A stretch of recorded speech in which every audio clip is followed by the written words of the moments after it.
Satu tahun lebih pandemi memayungi tanah air. Ini telah menginfeksi lebih dari 1,3 juta orang dan 35.000 lebih diantaranya tidak bisa diselamatkan.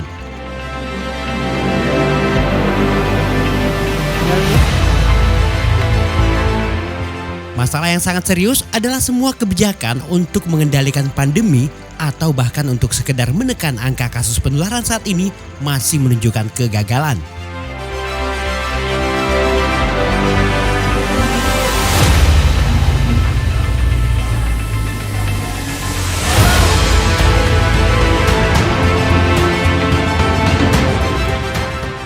Dalam setahun terakhir, pemerintah mengeluarkan beberapa kebijakan dan strategi untuk mengendalikan pandemi ini. Walau istilahnya berubah-ubah seperti pembatasan sosial berskala besar atau PSBB, PSBB transisi, dan pemberlakuan pembatasan kegiatan masyarakat atau PPKM, hingga yang paling baru dengan penambahan embel-embel mikro. Intinya sama, membatasi pergerakan masyarakat.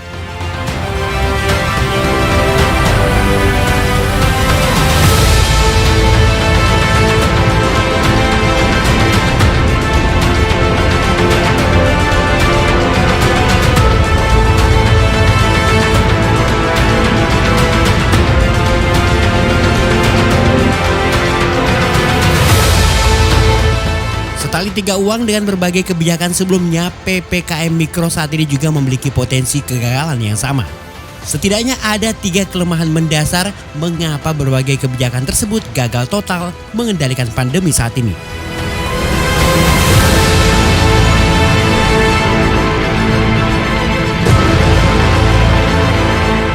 Yang pertama, kelemahan paling mendasar dari berbagai kebijakan pengendalian pandemi di negeri ini adalah tidak adanya visi bersama antara pemerintah dan masyarakat, yang tentu saja dapat menggambarkan secara jelas tujuan akhir yang ingin dicapai. Padahal Indonesia sebelumnya telah punya sejarah manis. Melalui visi Anak Indonesia Bebas Polio, ini telah menginspirasi dan mengantarkan Indonesia meraih sertifikasi bebas polio dari WHO pada tahun 2014 lalu.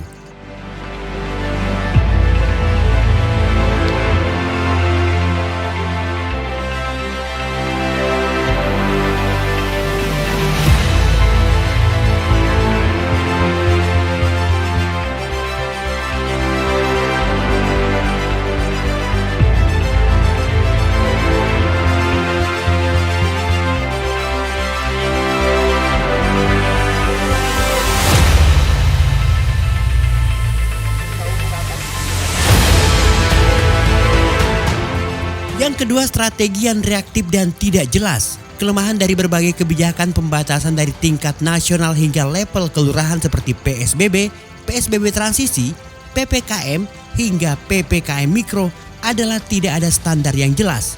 Kapan sebenarnya berbagai pembatasan tersebut harus diberlakukan. Berbeda dengan beberapa negara seperti Selandia Baru, Wales, Inggris, hingga Korea Selatan yang menggunakan tingkatan klasifikasi level pengetatan.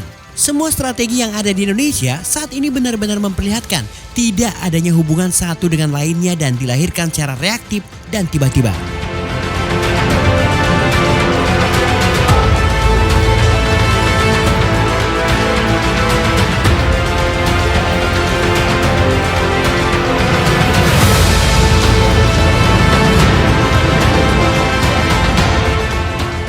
Yang ketiga, pembatasan dilakukan tanpa peningkatan kemampuan pelacakan.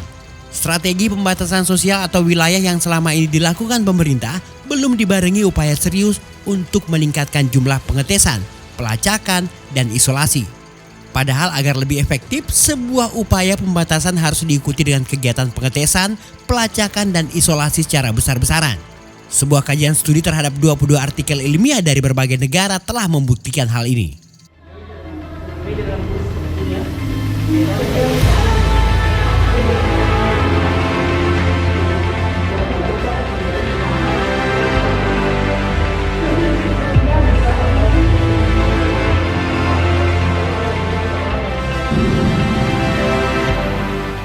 Hingga Januari 2021, kemampuan rasio lacak isolasi atau RLI di Indonesia rata-rata hanya 1,48 orang. Angka tes di pertengahan Februari ini juga anjlok 24,76% dibanding awal bulan sebelumnya.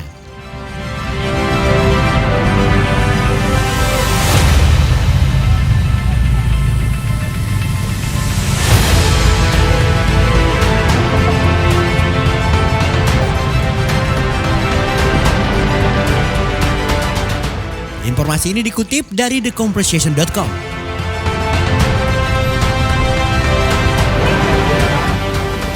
Dari Parepare, Sulawesi Selatan, Rudi Hartono merekamnya untuk netizen.